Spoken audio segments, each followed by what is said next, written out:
Y'all went crazy over my beaded lighter cover and wanted a tutorial, so here you go.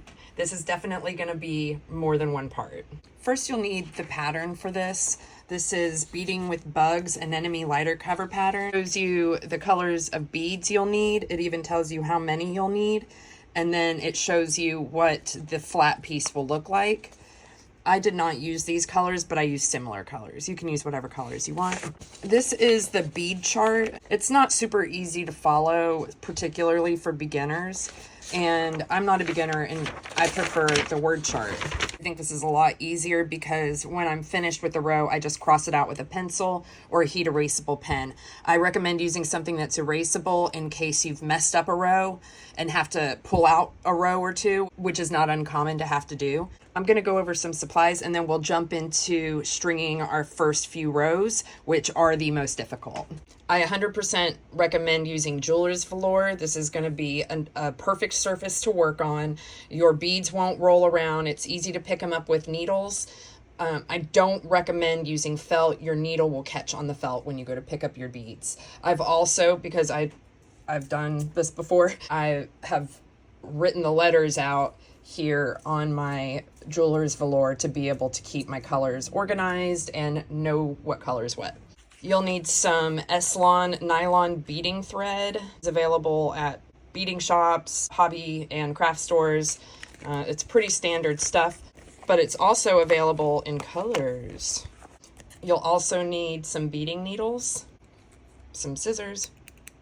You'll need a standard size Bic lighter. The beads I'm using are size 11 Miyuki Delica beads. These are cylinder shaped beads. They fit very well together. They're very standard in shape and size. So these are great for beginners.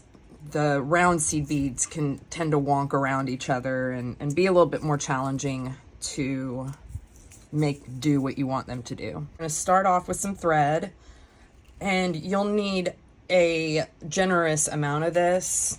I'd say about 2 arms lengths, maybe more. The eyes of beading needles are incredibly small and can be very hard to thread. So if you don't have a needle threader that fits in the eye, I recommend using some beeswax on the end of your thread, and this is going to help prevent the thread from fraying, which makes it more difficult to thread. And then it should be pretty easy to thread. Yeah. First, we need a stop bead. And this is just going to be a bead that prevents our work from falling off the thread because we're not using knots. But we do need a little tail here because this will need to be sewn in to the work once we have enough to sew the string into. So we've threaded our bead on our needle and thread. We're going to pass our needle up through the bead twice, basically wrapping the thread around the bead. Just lock it into place. Oh, I did not leave myself enough. There we go. And then pass your needle back through it. And that's our stop bead. For the pattern, you'll see row 1 and 2 are all on one line. You'll string all of these beads on first, and then we'll talk about what we do on row 3. For this, I'm actually going to use a longer needle because I'll be picking up a lot of beads. 2D, 1B, 9A, 1, 2, 3, 4, 5, 6, 7, 8, 9. There is a front and back to beading work, and you'll know what side you're working on here with the going left and going right. Rows will have an L and an R next to them, and they'll alternate. I personally only stitch in one direction, but this is how you know which direction your work should be facing. So we have both rows 1 and 2 strung on this thread. And I know that seems so weird, but watch the magic that happens when we start adding row 3.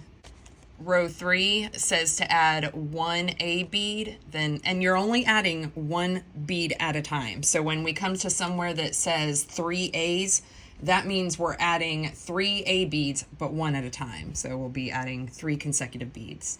of color A.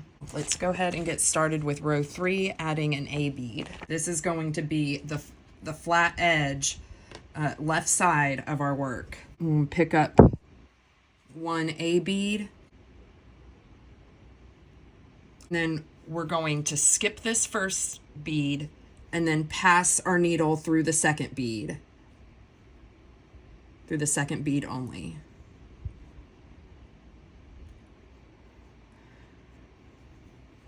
And you will notice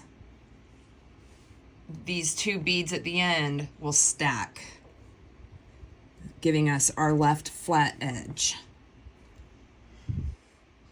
So now you see we have a row 1, this bead right here, this third wheel looking one, that's row 2. And then the stacked bead on top is row 3. All right, we're gonna add a light blue bead, the B. String it on. Make sure your work is straight. Now we're gonna skip this bead, this white bead, and we're gonna pass our needle through this darker blue bead here. And if you need to keep your finger on your work to keep it all together from, you know, getting wonky, you can do that. There we go. And so now we've got those beads stacking. See that? Now we're adding one C. Sometimes it helps to hold the work, but this is where you can start losing, this is where it can start twisting on you if you're not careful. So we added in our little dark greenish blue bead there. It's gonna go on the bottom. Oh, see, it's twisted. Do you see that? It needs to be down here. That's supposed to be twisted that way. This is supposed to be this way. All right, there we go. So we've added a white bead, a light blue bead, a dark blue bead. Now we're adding an E. So we skip a bead, pass our needle through the next bead.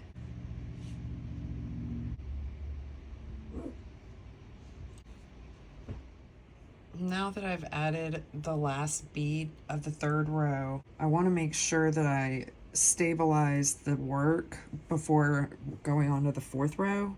So I'm going to take this little tail that I have here and I'm going to feed it through my first row just to keep it straight. I'm going to use a long bead to do that. I mean, a long needle to do that.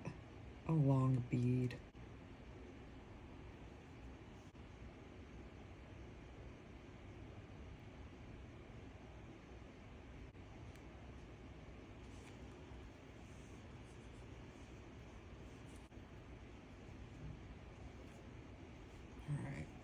I'll just let that tail be, but that's going to keep it straight and I won't accidentally add a bead to the wrong side because it twisted. Now moving on to the fourth row, it says 1B, so 1B bead, and we're adding it to the flat side.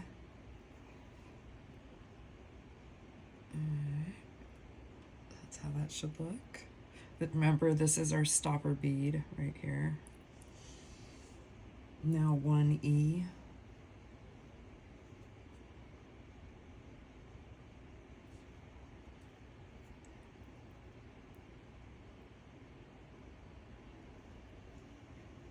One B.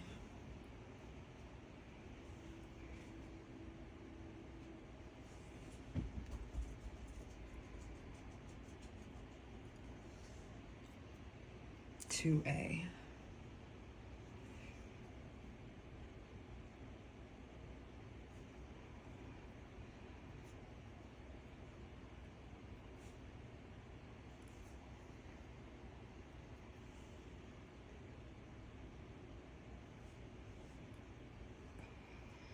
If it's loose, that's okay. You can tighten it once you're done with the row, or tighten it as you go. But you don't want to tighten it too much because it'll warp it.